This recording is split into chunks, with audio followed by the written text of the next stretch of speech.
also tell you how much it's meant to me to connect with you as mother and daughter overseas, particularly on our London, Paris and Amsterdam trip.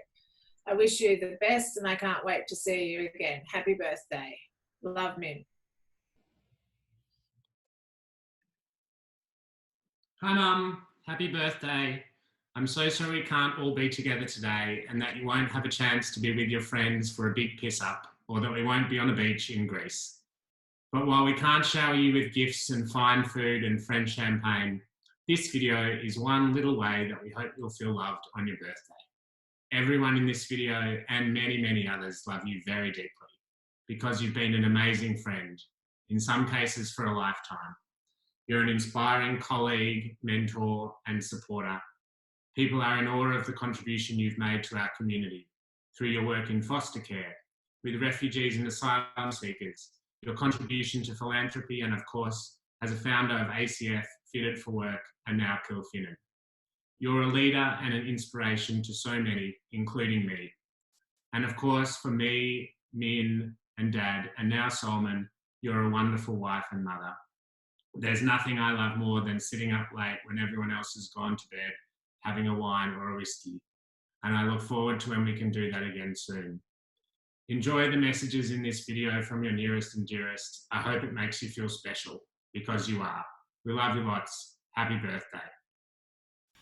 Marion and I grew up as neighbours in South Road, Brighton Beach.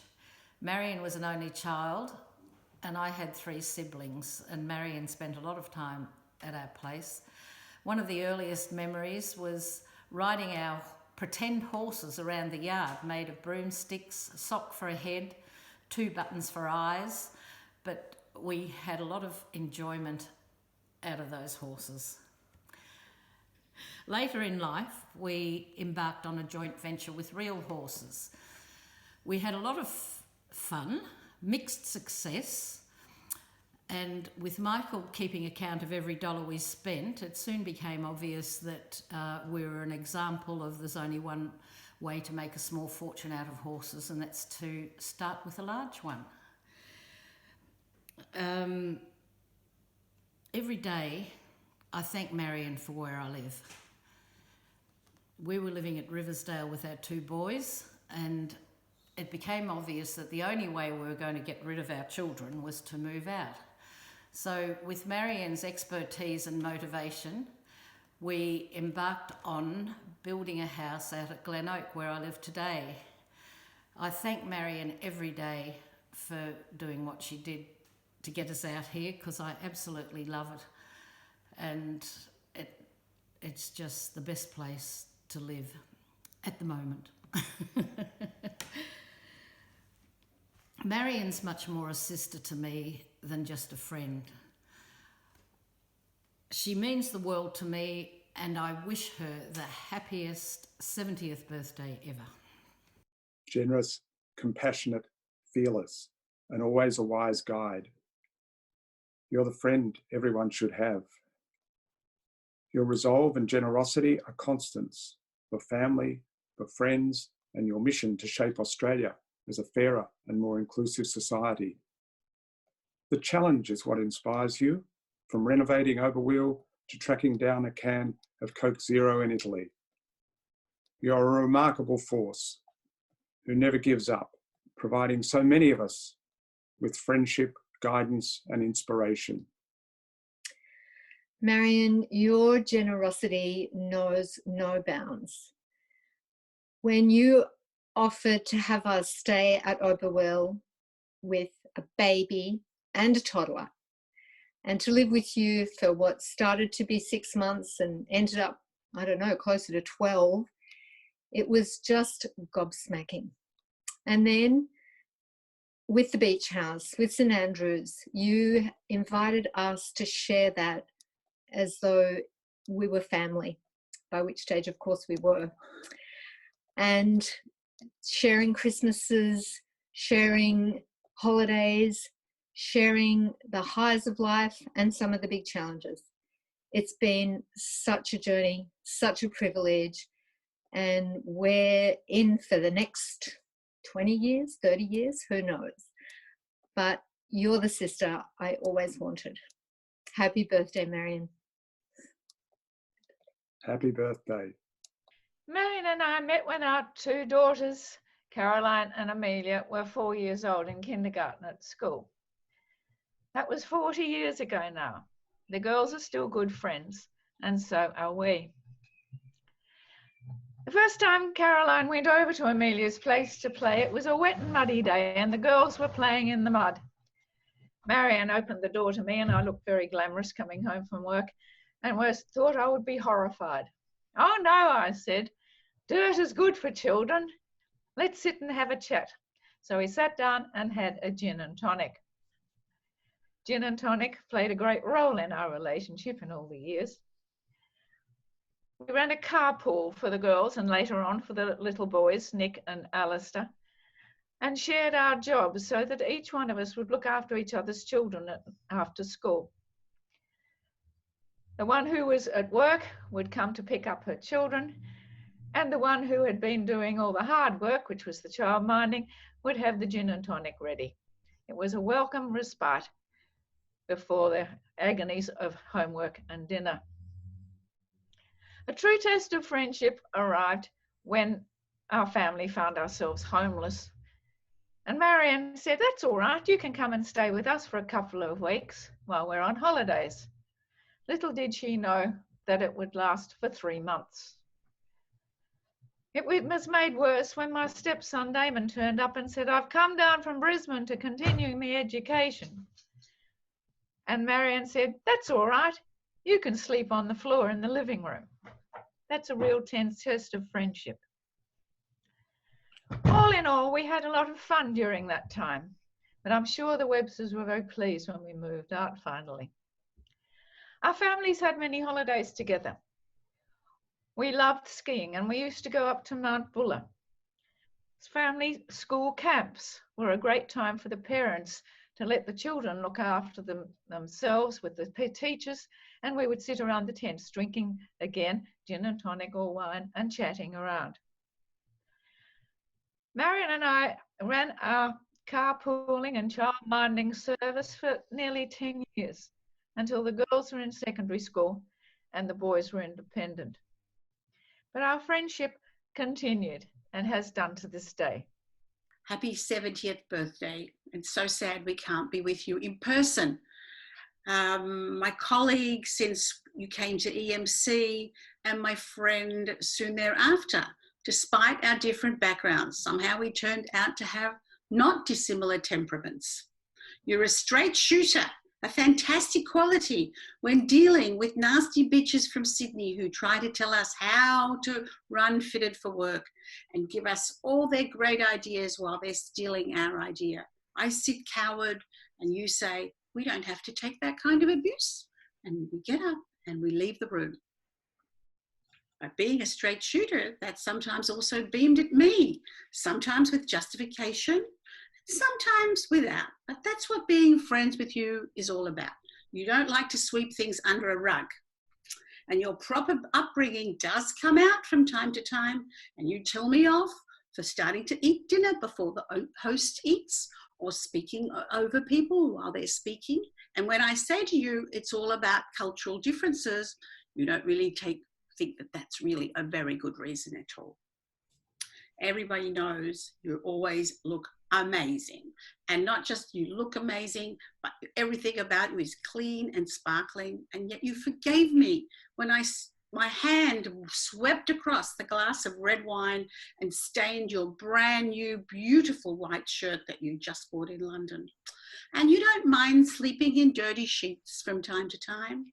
And you also don't mind when we have to wee outside and the wind drives the pee straight back into our faces. So you're not as proper as people think you might be.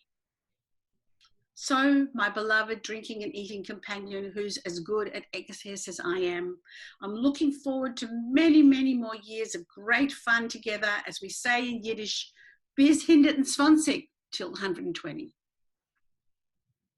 You and I have been colleagues and friends for more years than I care to remember. The thing about turning 70 is that you seem to have had even your newer friends for an awfully long time. Whilst we first started working together in the 90s, Our closer working relationship and friendship blossomed around 2001 when we started WWW Communications with Lynn and Hayden, when I also began doing some work with MCF. Remember coming up with the name WWW? In our naivety, thinking we were being so clever and entrepreneurial and that would eventually be able to sell the name for a fortune. This just foreshadowed our somewhat less than deep understanding and competence with all matters IT. I think you'd agree that we always worked really well together and approached our consulting work in a similar way. Elation and a bit of ego reassurance every time we got a job, angst and sometimes terror at the thought of delivering it, and then just getting on with it and working as many hours as needed to produce the best work we could. And consequently, a somewhat inevitable tendency to underquote for the effort we put in. I love having been on the journey with you at MCF ACF, from those early days in your dining room to the great success it is today, a beacon of progressive and democratic philanthropy. And then there's the many dinners, the long walks in Australia and beyond, too much to try and cram into 1 minute.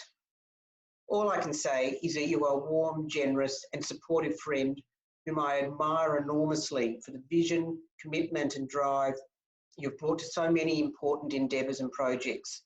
Long may you do so. Happy birthday, my friend. My favourite memories are of our visit to the ancient city of Petra, which was part of an educational trip we did to Israel, ending with a stay in a beautiful little hotel in Istanbul. In contrast, but equally memorable, was our trip to the Red Centre, camping in the Fink River, climbing Mount Sonder to watch the dawn, and then walking the Larapinta Trail. But also a constant bond has been our adventures in philanthropy, leading finally to the establishment of the Australian Communities Foundation. At 70, you can look back on a journey and it can appear linear, rational, and even obvious. But in prospect, things are much less certain, and at times you're navigating in a fog, you're running aground, and you're just trusting your judgment. We started and stopped, we started again, we had no money, we operated out of Marion and Michael's bedroom as an office, and we slowly built credibility and resources. And the rest is history, as they say. The rich tapestry of relationships was even more tightly woven, with Marion being a partner in the same business as my late wife, Lynn Wannon, in what is now the famous women's consultancy of Wise, Wannon and Webster. Happy birthday, Marion. It's been a wonderful journey and there's many more wonderful journeys to come. I've thought a lot about this. I remember you saving me from sadness when my marriage broke up, but I also know you never saved my money when we went shopping. There's so many stories and so many things to say for your birthday today. So I'm going to give it a go, even though I only have a few seconds. I'm sorry I haven't got a teleprompter. First of all, Tekapo in the snow. Fuck. Then there was buying pearls and broom, or not. Getting up at 7 o'clock in the morning to finish off the TV series together. Cardigan dancing at Sarah's wedding at Waihi Beach. You slipping over in the cow shit when we were walking to the lighthouse and then rushing for the little swimming pool. Then there's the times we've worn the same socks, the same jerseys, and of course the same lipstick. Me playing Diabolo with Al when he was about 7, and then sharing a room with Min at Kakadu. Back to Waihi Beach and thinking about Toe and Michael and everyone else. And lastly, Marion, when you became my 4th sister. Helen, Izzy and Margie all send their love. I love you for your sage advice, for some tears and lots of laughter. Happy, happy birthday, Marion. How would I characterize you? You're adventurous, you're daring, energetic, brave, resilient, and stoic. I'll never forget when hiking the Larapinta Trail, you continued for hours without complaint, even though your toenail had been ripped off. It was amazing. You're engaging and warm, you're compassionate and passionate, you're irreverent, you're uncompromising, you're tolerant and intolerant, and you're direct and determined. When we were learning to row, you were meticulous about perfecting your stroke while the rest of the crew were still splashing about. It was a wonder. You're also self-deprecating and funny, intuitive, innovative, strategic, and so well networked. You so love a new project. Boredom and repetition are not for you. After emphatically declaring you'd never start another organisation, you launched Coolfin in Australia with me 6 years ago and have been creative and tireless in driving its success. It's been a very rewarding journey to do with you. In short, you're a force to be reckoned with, a shining light and a wonderful, wonderful friend. Happy 70th and many more birthdays to come. What a marvellous tribute to Marion this is. Not surprising, of course, because she's such a supportive, caring, and overwhelmingly warm, funny, and friendly person. Unless you cross her, that is. Although maybe I'm the only one to see that side of her. Seriously, though, while I know you, that's Marion, will be embarrassed by all this love, affection, and humour directed at you, don't be. You deserve every moment of it, and more probably, but this is all you're getting for now. And speaking of praise, on behalf of us all, a huge thanks to Jenny McGregor for directing this mammoth effort. It's been a labour-intensive task for her, but every time I suggested she not approved, I was rebuffed, firmly I might say. Many thanks for your determination and effort, Jenny. Great job, well done. And thanks also to all of you who have participated. It's a great tribute to your friendship for Marion and to your own good humour. Love yous all. Last but by no means least, producer Mozhgan Pazooki, thanks for your professionalism and skills putting this together under what was an extraordinarily tight timeline. We've not met you, but Jenny's praise for your skills was spot on. Big thank you from all of us. So that's it. As the Ronnies would say, good night to you all and goodbye from me. Happy birthday, Marion. Love from us all. Happy birthday to you. Happy birthday to you. Happy birthday, dear Marion. Happy birthday to you.